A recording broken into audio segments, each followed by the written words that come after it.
Chers auditeurs, Dear listeners, bonjour. welcome in comdarchipodcast Season 4 Saison 4, dans le monde fascinant des architectes. and in the architectural projects. Je suis Anne-Charlotte Deponte, passionnée d'architecture et docteur des universités en histoire de l'archi. I am one of the spokespersons of Anne-Charlotte, who is a PhD in architecture history. Merci Thank you d'être avec moi aujourd'hui. to be with us today. Et And maintenant, now, lundi en français, place au talent. and Wednesday, let's talk projects. In English, of course. Bienvenue dans Comme d'Archi.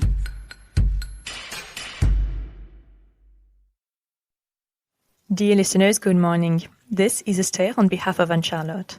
It's a pleasure to see you again in Season 4 of Comme d'Archi Episode 10 with a brief presentation of the Architects Office RSA, Ronald Sirio Architects, based in Paris, and above all, their philosophy and projects interested by the continuity of the history and, in the same time, by the establishment of structures to accommodate the transformations in society.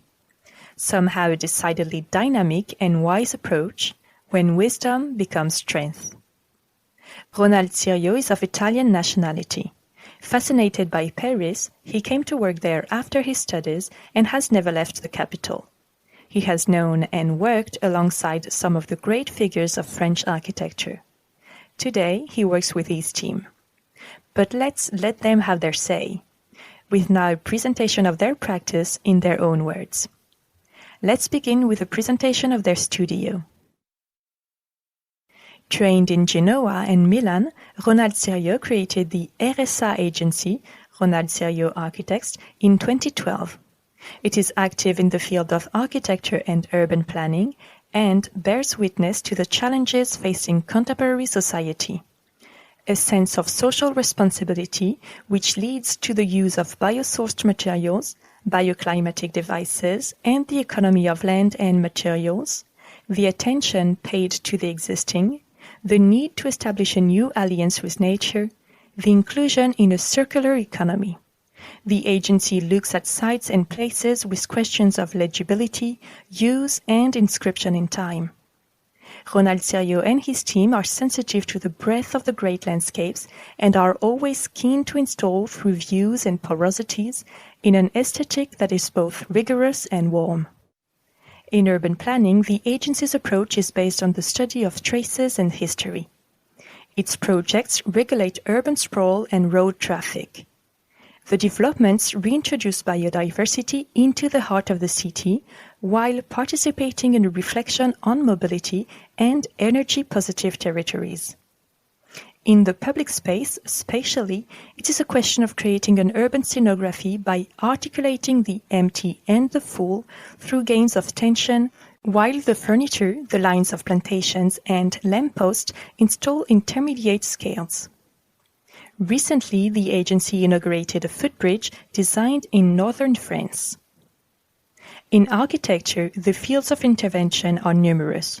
New uses such as co-living and co-working, business premises, office programs, cultural or educational facilities, housing. In this presentation, we will focus on the permanent and evolving ways of living in the city.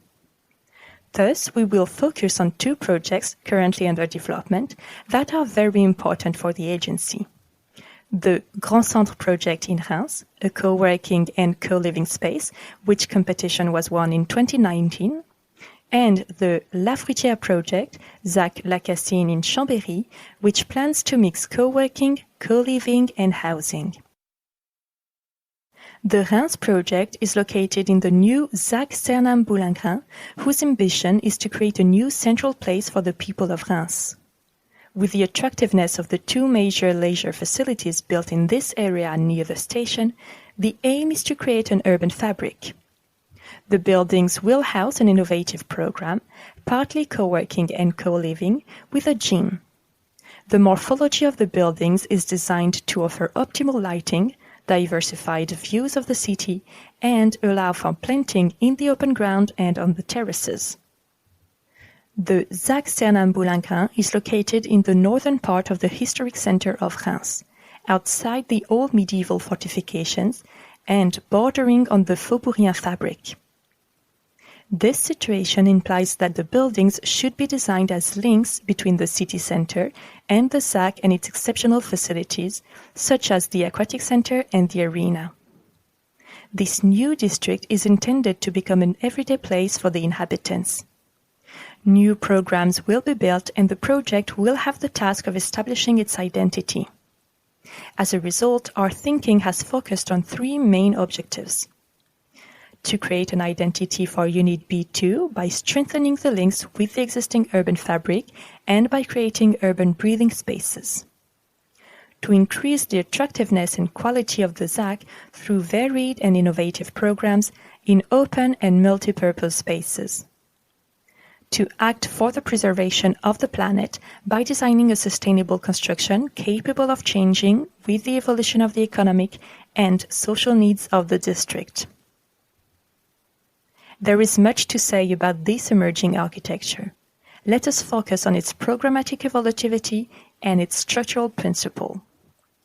As it seems important to us to associate quality of life, sustainable construction, and taking into account economic and social evolutions, the structural principle of the program allows for an important evolution in time, well beyond a simple modification of the partitioning. The construction principle is based on a post-slab structure with a partitioning by light wall allowing for the mutation of uses. The post-slab construction method can be semi-industrialized, which reduces the carbon footprint of the building, as well as optimizing the flexibility and mutability of the construction.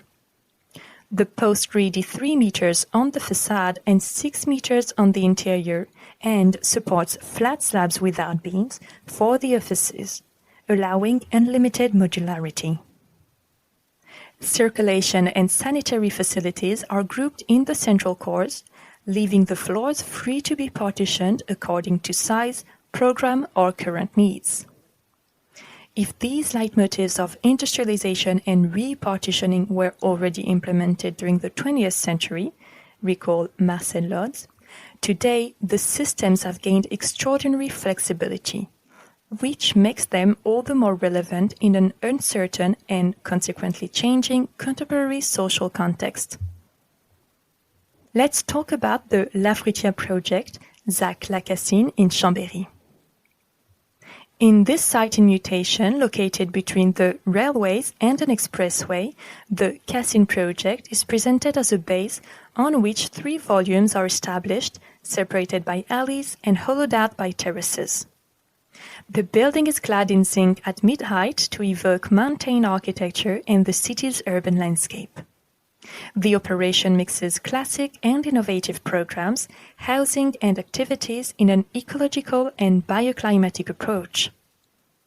The ZAC is located in the immediate vicinity of the city center and the SNCF railway station, as well as a jewel of railway architecture, the SNCF Rotunda in Chambéry. This industrial site is undergoing change and is destined to become a dynamic district with a strong economic focus on the scale of the metropolis. The site borders the railway to the west and opens onto the Cours de la Cassine to the east. The project aims to create continuity between the future district and the city center based on 4 main points. A volumetry that is on the scale of the railway territory without constituting a built wall, an attractive program that integrates new ways of living and working, a constructive and energetic exemplarity, a contemporary reinterpretation of Chambéry's architectural heritage. Here, the construction method chosen allows for the scalability of interior spaces while maintaining the imperatives of quality of life and sustainable construction. The entire project is designed around the 135 centimeters grid, and the post and beam structure makes it easy to modify the partitioning of the floors according to changes in the program.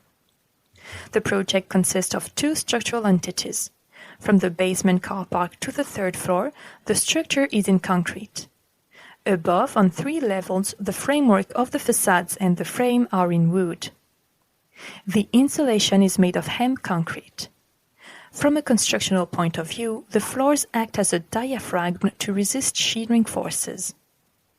These forces are taken up laterally and over the entire height by the concrete circulation cores. The ambitions are to contribute to the desilting of the ZAC, to the recovery of rainwater and the transfer of water to the nearby wetland, but also to the support of the biotop and biodiversity. Thus, rainwater will be collected, filtered and reused for all non-drinking water uses in the building and its surroundings. Irrigation of gardens, cleaning of outdoor areas and surrounding roads. Heating and cooling will be provided by geothermal energy. Dear listeners, these two examples show that practices are capable of profound change along a continuum of building values. We look forward to seeing these architectures delivered and lived in. Dear listeners, thank you for tuning in. Let's meet again next week for a new comdarchi in English. And until then, take care of yourselves. Goodbye.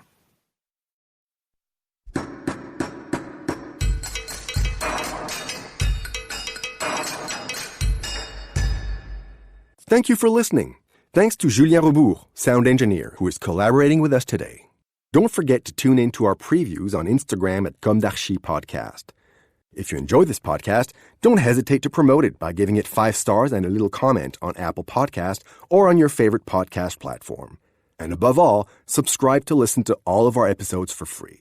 See you soon, and until then, take care of yourself.